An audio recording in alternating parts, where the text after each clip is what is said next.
Hi, my name is Alice. I am a 31-year-old printmaker and I've just bought a printing press for children. I really wanted to make a fun little series on YouTube called Not for Sale, Just for Fun. I'm sure any other people that are like me that have turned their creative practice into something that you make money from, you kind of look at it differently. And even if that isn't the case, I feel like as adults in general, we don't play around enough. I may already kind of be a woman made of hobbies, but I wanted to just really explore it and share and have fun and have a little play. So that's where this comes in. So this is by KiwiCo and this is their Eureka Crate.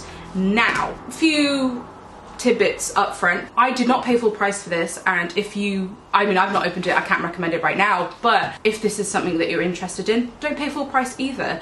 I used another YouTuber's code, JenIm, to get 50% off. So I think this was like £21 or something, including postage and packaging to the UK, which I don't think is that bad. You had to sign up to their monthly crate, but literally as soon as this arrived, I cancelled it and it was really hassle-free. KiwiCo are a company that make science-led toys for children, like from babies. This I believe is for 12 plus, so I think which is their highest tier. And it's actually supposed to be for engineering, the Eureka Crate. They have like an art specific one. This isn't part of it. So I think we're gonna learn about the engineering side of how this is made. Exciting. I also just kept getting served this advert on my printmaking Instagram for this goddamn thing. And they got me. They got me good. I was like, do you know what? Let's fuck about it and find out. Anyway, without further ado, let's open this up and see what we can do with it. So I wanted to share with you what you get inside of your crate. So first of all is this booklet, which is predominantly instructions on how to build it, but there is some information on the Gutenberg press for good measure, some felt tip pens, an ink pad, as well as lots of bags of laser cut wood, as well as this. Oh my God. Look at that. Are you kidding me? Are you kidding me? That is the cutest flathead screwdriver. Look how excited I am. Flathead screwdriver I've ever seen in my life. Look at it. Look at that. Oh my God. Included as well to keep it all together is a myriad of screws, cable ties and paper clips, but they do also provide you with some pretty decent paper stock, as well as some already pre-made stamps so you can get straight to printing. So I figured there's no time like the present. Complexity high. It says it's gonna take an hour and 45 minutes. Okay, I'm gonna start building and let's go from there.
I'm not gonna lie to you, it's been well over a month since I put this together. Quite a bit's happened. I've been to Copenhagen, I've got a new camera, and yeah, I thought now was actually the time to print. It's just been sat there taunting me. It did come with some paper stock, which actually is like pretty good.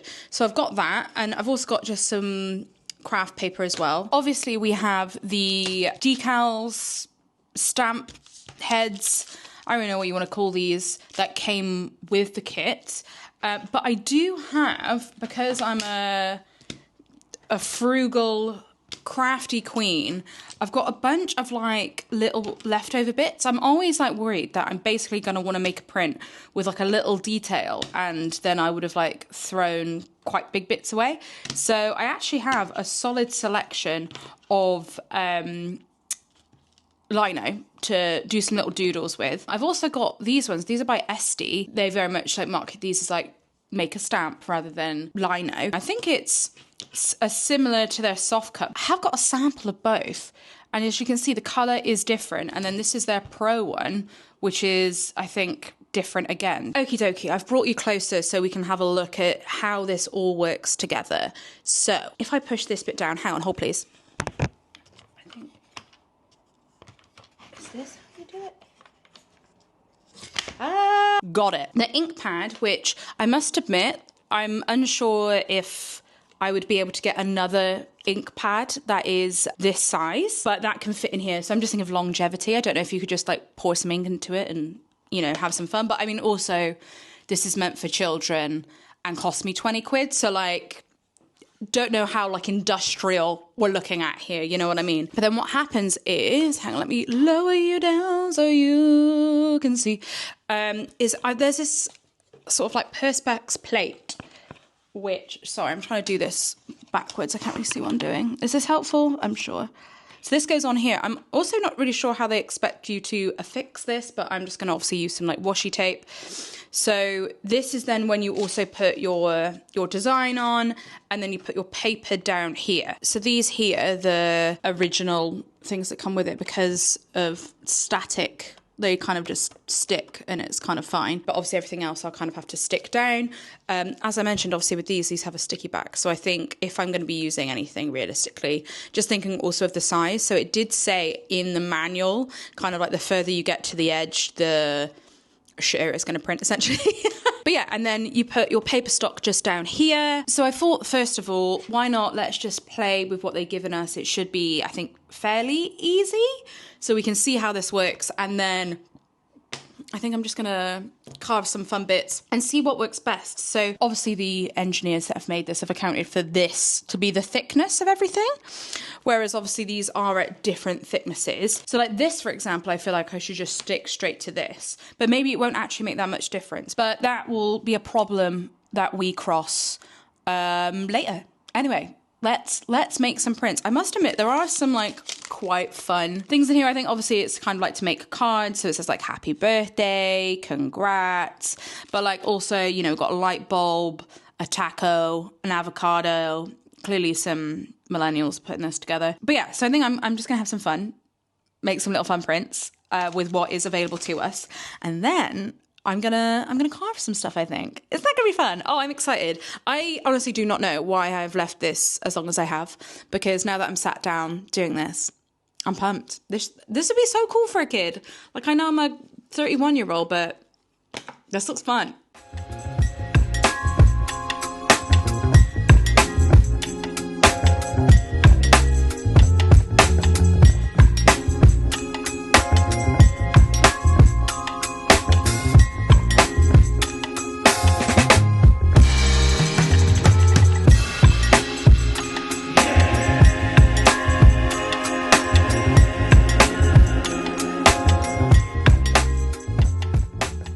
Okay, so I think it's a really cool mechanism that obviously you can stop this halfway so you're able to load it in properly. I actually turned the whole thing upside down, as you saw, to slide this on in, but I think we're good to go. I don't know what I'm worried about. Okay, so, all right, so we go up here. Okay, are you ready? Are you ready?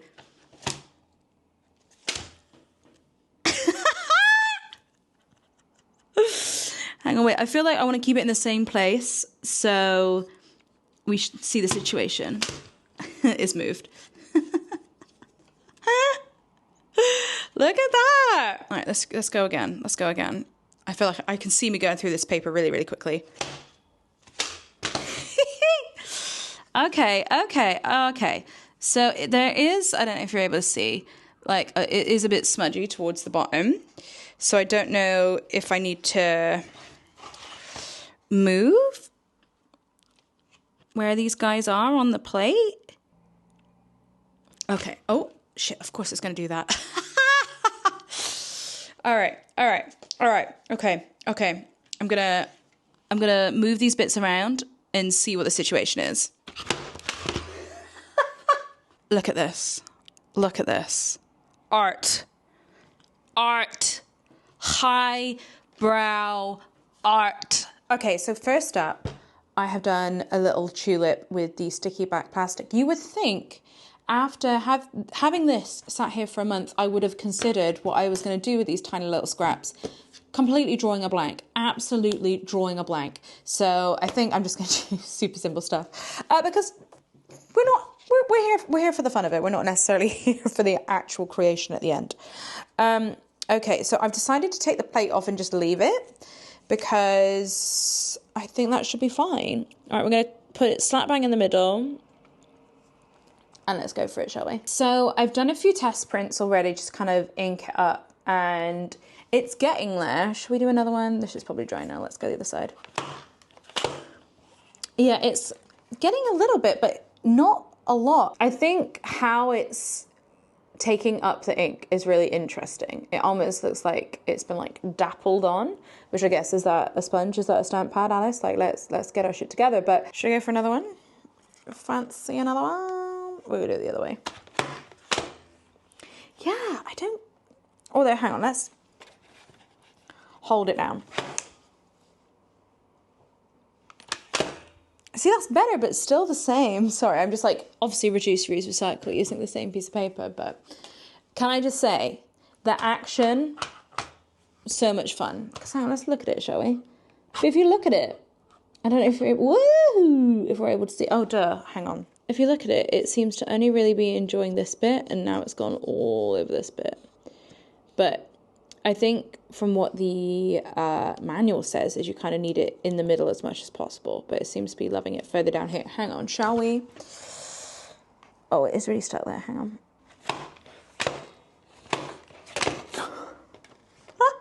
Yeah, still the same problem. Still doing the same thing. All right, I think what we need to do is go for something thicker, because I did also take this base off of it, but then I felt like those together would have been a similar thickness.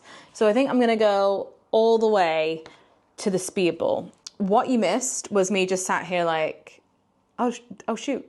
Oh, what am I going to do? So see with however long that's going to be a situation. See you in a bit.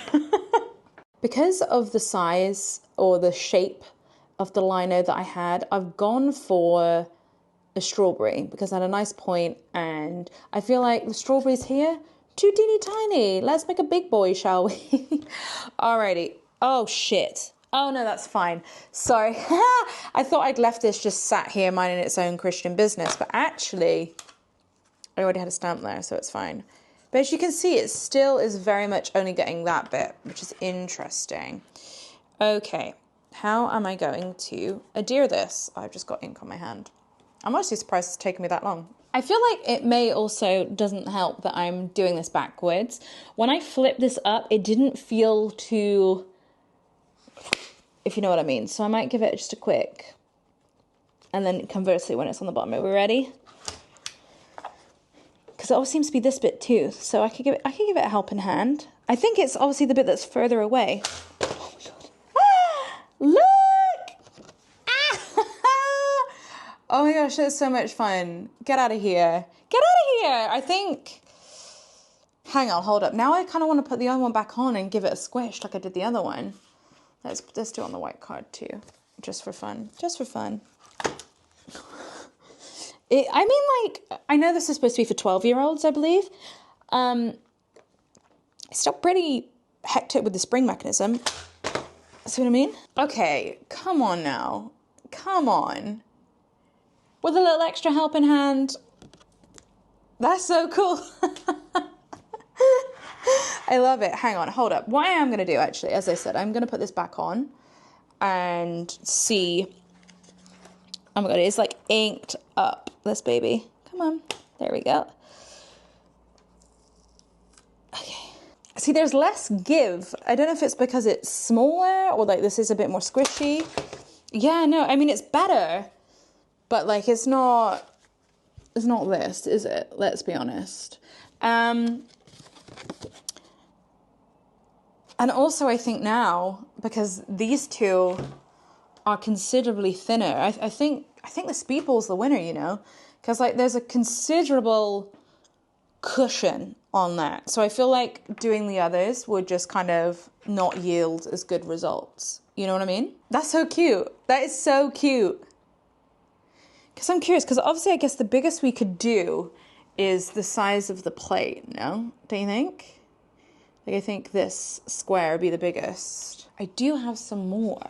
I don't know if I want to use a whole sheet to, you know, muck about with, but I'll have to think about that. Maybe there'll be a part two. Maybe there'll be a part two. If there was something I was like, do you know what? I want to make a little square and I want to get that bad boy out.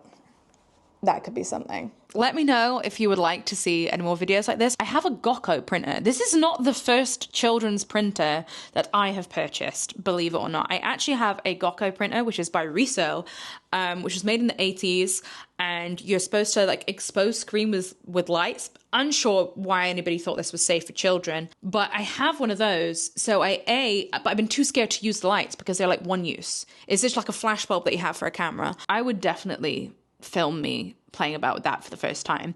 And also, part of me is already thinking why I haven't used it is I want to make screens, like make the screens for it, which I also definitely think I have the knowledge and the know-how and the gall and the gumption, the audacity to make it work. Okay, so listen, I don't really know if I should be reviewing this at the end because ultimately I never bought this to necessarily be part or at least an integral part of my creative practice. So to turn around and review this that seriously would be disingenuous to what we were trying to achieve here with this video. Was it fun? However, because as we said, not for sale, just for fun. Yes. Do I think this is of an industrial standard if you're making regular prints? No, it's tiny. Like the plate here, I think the sort of square size of the Perspex plate is probably the biggest you can do.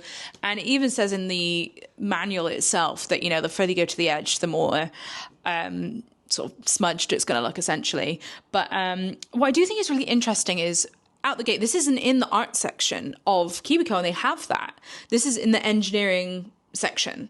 So straight at the gate, I guess the thought process behind that obviously means that they're looking for you to make this, not make something with this, if you get what I mean. All that to be said, it's a lot of fun. It's like a bit silly and like a bit like that spring loaded situation really is serious. Let's not forget how cute that screwdriver is. Moment for the screwdriver. Wow. You're kind of limited with the actual printing part with just obviously this, because maybe they are somewhere, but I have never seen a ink pad this big. So if you wanted to say layer stuff up, I don't know. And I think, again, with the right tools, all that to say, I think you can make something really cool with it. Yeah, I guess you could build it with somebody, like have like a, you know, microdose and IKEA experience, you know, if you're like looking to take things to the next step. I was thinking like, you know, like would you, you know, if you want to make it a group activity, you could all make your own little stamp. So whilst, you know, we have some fun, you know, little bits and bobs and you can make cards with it and sure, I actually reckon, you know, bang it in the cupboard, get it out. Oh, it's grandma's birthday. I mean, listen, I am having fun. I am having fun, aren't I? You know, if you're looking for a cheaper alternative, do some potato printing. I used to do that all the time with my grandma, with my nana. I used to go over house and print potatoes. And I feel like it's kind of a step up from that. So if you do have a child, I don't know why you've watched this far, to be honest, for a genuine review, but it's a bit of fun. I want to like write a note to somebody and be like, just let you know, I think you're cool. Who knows, maybe if you order something in my shop, I'll be like, thanks. Cheers, bitch. It was 20 quid and I've had 20 quid's worth of fun. It's not that serious. It ain't that deep. And neither is this video. So anyway, I think I'm going to leave it there. Thank you ever so much if you've watched this far. Can I say this is the first time I filmed since I uploaded my printing process video, and the comments and the feedback on that have been fantastic. And I just want to say thank you ever so much. It has really meant the world. People reaching out and being polite. I am a chronic YouTube watcher, but like I'm a YouTube voyeur. I don't always comment. So if people actually do reach out and comment, it really does mean the world. Anyway, if you like the silly sausagery that we're doing out here with like maybe some serious art in between, make sure you subscribe and say hello. Would love to have you back. And I shall see you again real soon. Bye!